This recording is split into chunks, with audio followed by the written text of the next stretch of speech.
পরীকে চান শেখ সাদি, যা বললেন পরীমণি।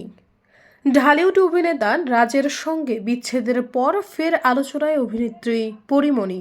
ফেব্রুয়ারির দ্বিতীয় সপ্তাহকে বলা হয় ভ্যালেন্টাইন উইক।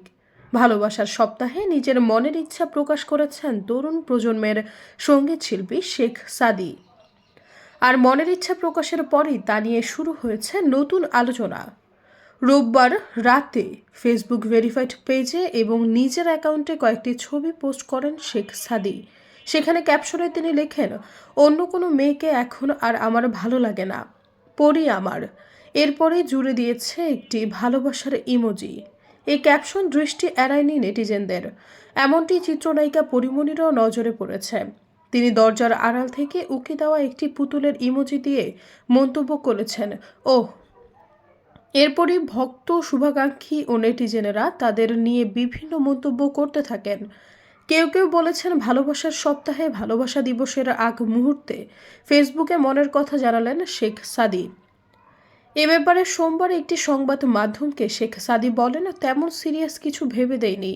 এরপরও সবাই যে এত সিরিয়াসলি নেবে তা ভাবতেও পারিনি।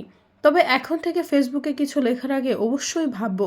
আমরা সহকর্মী, একসঙ্গে কাজের পরিকল্পনা চলছে, এর থেকে আর বেশি কিছু নয়।